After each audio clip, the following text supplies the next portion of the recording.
Hello, BookTube. This is our second installment of May is for Magazines event.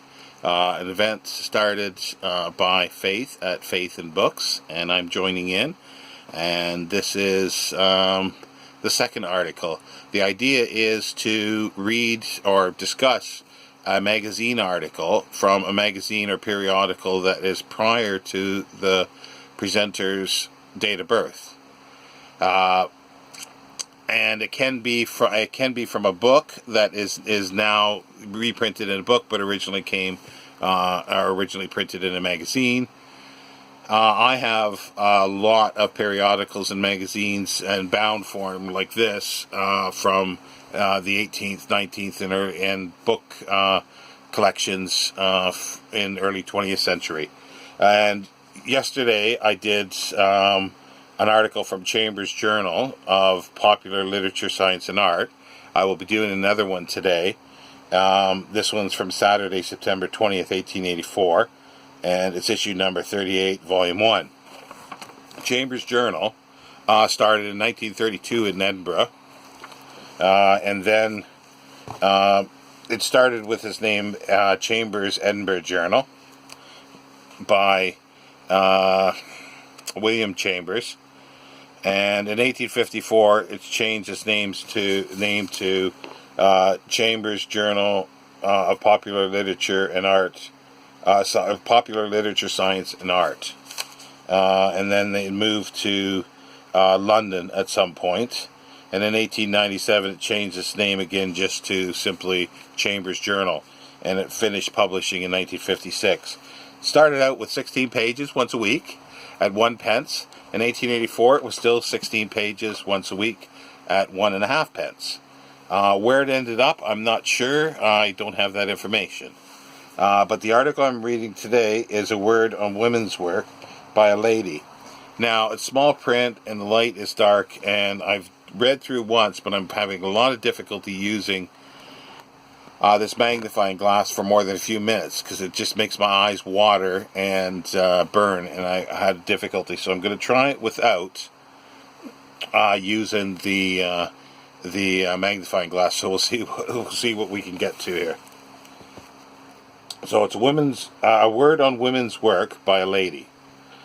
While education is doing much to relieve the questions of employment of women of some of the difficulties by which it has been surrounded, there is still great need for further effort ere the 3 million of women who are compelled to earn their daily bread shall be enabled to do so with anything approaching ease and care.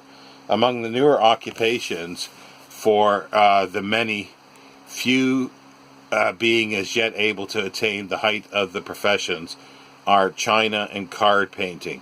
But this market has become overstocked, and it is almost unnecessary to add that only those who are artists in every sense of the word can hope for success, originality of design being as necessary as correct drawing and good finish. Many women are now employed as clerks in insurance and other offices, and the movement has met with a large amount of success. It is to be hoped that this will stimulate others to follow the good example of finding employment for those who earnestly seek it, and such employment as they have proved themselves to be most fitted for. Numbers are employed in the post office, but competition is very severe in this branch of industry. And it may be asked, what will become of the already overcrowded ranks of male clerks if a fresh contingent be admitted?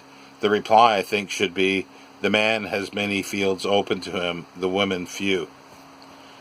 Shorthand writing may yet give employment to many women. The sewing machine and the knitting machines are also media for occupations more or less lucrative. But the main object of this article is to draw attention to an invention lately brought to our notice in various ways: the scientific dress cutting of American origin, which is being eagerly taken up by our country women, hundreds flocking to the offices in London to learn the system. Some for the use of themselves and families, others as a matter of business, intending as they do to become certified teachers and agents. If anyone is anxious or even desirous of seeing earnest workers, let them go to the rooms of the association, and he will be gratified indeed. Perhaps a few words from one who has just spent some time there may not be unwelcome, as many are inquiring about scientific dress cutting. Arrived at 272 Regent Circus, we are directed upstairs, and at the top of the first flight we are directed to ascend a little further, and then we are shown into a small room where sits a gentleman who answers questions, receives fees, writes receipts, and finally courteously conducts us to classroom number 1. Their order reigns supreme.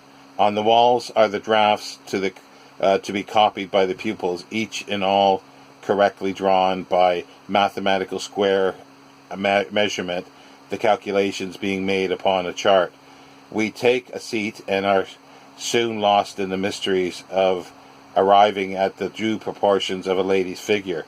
One pupil looks up with a smile and says, "Is it not a fascinating employment?" Another remarks in an undertone, "Well, this is a study." While another declares it to be simplicity itself, and the work goes on. The teacher, whose patient is sorely tried sometimes, always seems ready and willing to render the needful assistance, and is kind and considerate alike to all. To our query, how long does it take to learn the system? The reply is, some learn it in a few lessons, and some take longer. One lady had attended the class on and off for a month, and attributed her prolonged study to the lack of consecutive lessons. But this is not always practical when ladies live at a distance and have home duties which keep them away for days together. Before leaving, we are introduced to the secretary, who, like the rest of the inmates of the establishment until now, has been a stranger to us. And as we are introduced, and she raises her bright face, cheerful, honest English face, we feel that with her we shall meet with a friend able and willing to advise. When we leave the first classroom, we ascend more stairs and are ushered into a room where skirts are to be discussed upon, and the short to be the trained skirt being included in the lesson. Here we recognize faces we have seen. Here we recognize faces that we have seen in the room below, and as in the other room, we find here also classes represented, from the young girl who is learning to save the tedium of apprenticeship to the first-rate dressmaker, and among the ladies, those of small means who hope by the aid of the system to be better able to make both ends meet at the close of another year. To the lady of ample means, who has come partially out of curiosity and partly to ascertain whether it is worth while to send her maid to take lessons, that her homemade dresses may in future be sure to fit well. Neither is she the only lady, nor the representative of the only class who make at least some dresses at home. For there is scarcely a household where this is not necessary now. In this room we are measured, and a curious and amusing performance it is, quite different in some respects from the way we should imagine it to be best accomplished. And here we may say that this feat is one of the most important in the whole process. Next to it perhaps stands the treatment of the shoulder. Instruction as to this is given in the hints on dressmaking, with other valuable advice, as also on the chart, which is part of the machinery sent by post, and printed rules for the sum of 22 shillings, including the delicately made tracing wheel. But to attend a class for instruction is an advantage scarcely to be estimated by those who have not first tried to master the difficulties by themselves, and then place themselves at the hands of a competent teacher, and the extra pound charge for the course of lessons is well laid out. There is no hurry. You can stay as long as you please and will be kindly received, and you will pass on from stage to stage of the study until you are perfectly acquainted with the whole, each draft being made separately and in its proper place in the course of lessons. Cutting and fitting are certainly women's work, and those who have taken up this new branch of industry benefit not only themselves but others. The advantages of this system over the old plan may be summed up in one word: economy. For it saves time, trouble, labor, and material.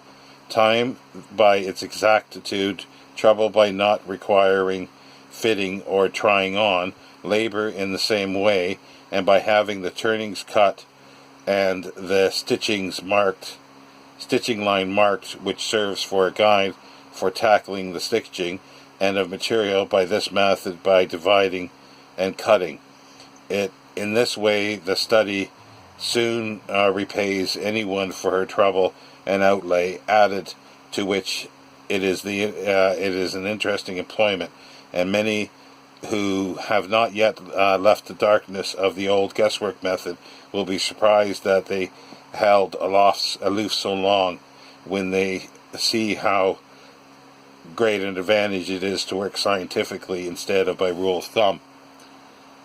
There are so many to whom economy is of vital importance, and we can conceive of none to whom this new system does not come as a boon indeed. Even those whose circumstances remove them from the necessity of exercising it themselves cannot tell that in the future, for their daughters especially, should they leave the old country and go to sojourn in a distant lands. Many a father pays what he considers an exorbitant sum per annum in dressmaking. One lady told us it was the case with her, and that was her reason for going in for the new method, as she had 6 daughters, and hers is not an isolated case. As agents are being appointed in the towns and cities in England and other countries, ladies will in future be saved the journey to London, as they will be able to attend classes in their own neighborhood as they do their cookery class. As an agency, the Society has found employment for numbers of women who, as far as we are aware, are satisfied with the results. So that's the article on A Word on Women's Work. There's a number of things that I found kind of interesting in here, especially the phrase "when meeting the secretary," that, and she raises her bright, cheerful, honest English face. Has to put English in there. Maybe because she's saying it's an American method, so maybe the society here, it's an English person who's running it, and not they didn't bring Americans over to do it. Possibly. That kind of makes sense, but I found it odd while reading it. And and especially the line here where she says the question will be asked, what will become of the already crowded ranks of male clerks, M-A-L-E, not M-A-I-L, as male clerks if a fresh contingent be admitted? The reply, I think, should be, the man has many fields open to him, the women few. That might be quite an early, I don't know if it was an early view of things. I've heard that sort of in different ways for a long time, but yeah, it's an interesting article. Whether it was a woman who wrote it or not is questionable as well. There's a few things in there, however, despite being female and male at the time, some women probably still had male attitudes, because that's all they knew and that's all they were taught, possibly. But anyway, you could go on and discuss this forever, but I found that very interesting. So we'll move on possibly to, I think there might be one more in here that I want to do, and then we'll move on to another one. Take care, BookTube.